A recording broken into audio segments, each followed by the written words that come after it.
안녕하세요. 종교인 소득 신고의 모든 것 오한나 세무사입니다. 이번 시간에는 종교인 소득, 기타 소득으로 신고된 종교인 소득 연말정산하는 방법에 대해서 알아볼게요.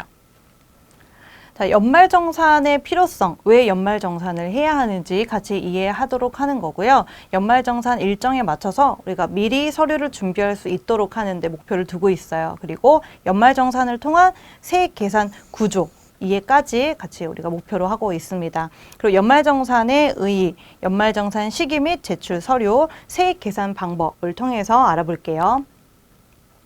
자, 먼저 연말정산의 의의입니다. 우리가 같이 알아봤던 원천징수 부분 있죠. 연관된 부분인데요. 종교단체가 종교인에게 종교인 소득을 지급을 할 때 원천징수라는 것을 할 수 있죠. 원천징수할 때 소득에서 세액을 징수를 하게 됩니다. 그렇다면 지급받아야 할 종교인 소득에서 차감하고 받는 거기 때문에 결국에 종교인이 세금을 부담을 하는 거겠죠. 그 부담한 세금은 종교단체가 과세관청을 대신해서 징수하고 납부를 한 거예요. 원천세 신고할 때 납부하겠죠. 그러면 결국 과세관청에 종교인이 부담한 세금이 들어가 있겠죠. 그리고 이후에 원천세 신고하면서 종교인의 그 납세 의무가 종교를 하는 거냐, 그럼 세금 정산이 끝난 거냐라고 묻는다면 아니죠. 우리가 원천징수할 때 어떤 세액표로 원천징수를 하죠? 간이세액표대로 원천징수를 했어요. 일단 떼는 거예요.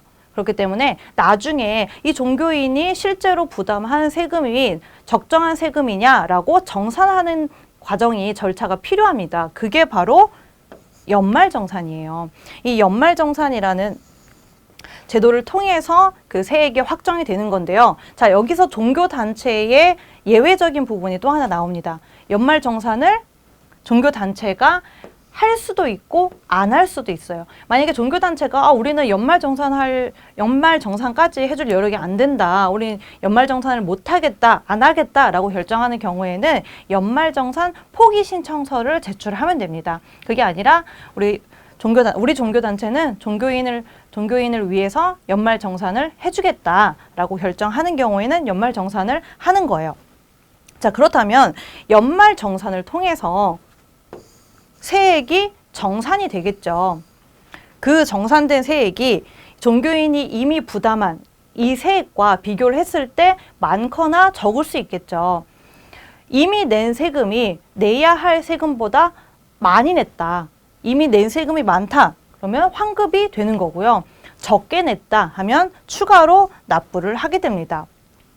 그래서 연말정산을 통해서 종교인이 그 세액을 확정을 하게 되는 거죠. 그럼 이 연말정산은 언제 하게 되는 걸까요?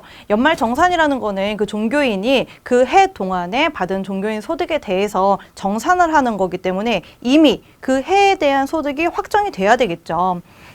2020년 소득이 확정이 됐습니다. 이미 그 이전에 상반기와 하반기, 반기별 납부 제도를 적용받았을 때요. 상반기, 하반기 원천세 신고 이미 완료된 이후겠죠. 그렇게 소득이 확정되고 나서 그 다음 해 2월에 연말정산을 하게 됩니다. 2020년 소득에 대해서는 2021년 2월에 연말정산을 하게 되는 거죠. 근데 만약에 어떤 종교인이 종교단체에서 종교활동을 하다가 기중에 퇴직을 했어요. 그러면 퇴직하는 시점에 퇴직 시까지 소득을 가지고 정산을 하게 됩니다. 이때 정산을 하게 되는 거고요. 그리고 또 어떤 종교인은 둘 이상의 종교단체에서 종교활동을 할 수도 있겠죠.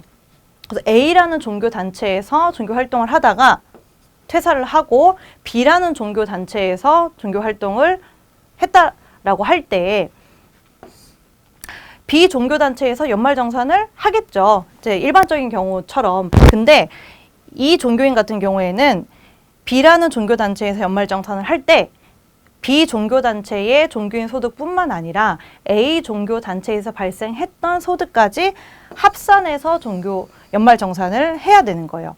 자, 이렇게 연말정산 시기는 나눠져 있고요.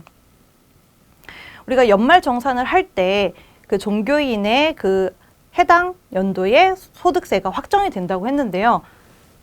이런 구조로 계산을 하게 됩니다. 우리 원천징수를 할 때는 그냥 간이세액표상에 나와 있는 세금을 뗐었죠. 근데 연말정산이라는 거는 우리가 종교인 개개인별로 어떤 뭐 소득공제 항목이라든지 세액공제 항목이라든지 개개인별로 그런 사정들을 다 반영을 해서 연말정산을 하는 것이기 때문에 조금 더 계산이 좀 복잡한 부분이 있어요. 그래서 이걸 전부 다 이해하기는 좀 힘들겠지만 전체적인 구조를 이해하는 데 목표를 두겠습니다. 자, 총수익 금액. 먼저 시작은요. 우리 종교인 소득에서 시작을 해요. 과세소득을 기준으로 놓고 시작을 하게 되고요. 필요경비. 우리가 지금 이번 시간에 연말정산을 다루고 있는 부분은 기타 소득으로 신고하는 경우를 가정을 하고 얘기를 하는 거기 때문에 필요경비 부분 개념이 들어가요. 종교인 소득의 경우에는 그 소득 구간별로 20에서 80% 필요경비를 빼줍니다. 이건 뭐냐면 우리가 종교인 소득으로 예를 들어서 5천만 원을 받았으면 그 중에서 기본으로 경비를 빼주는 부분이에요. 그래서 그 금액만큼은 차감을 해서 세액을 계산을 하게 됩니다. 그리고 뭐 부양 가족이라든지 이런 항목별로 소득 공제 부분이 들어가고요. 그리고 기본세율은 우리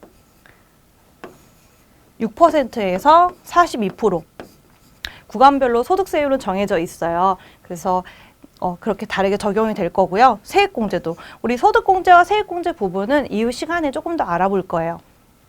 공제되는 부분을 또 빼주게 되는 거고요. 기납부세액 한번 볼게요.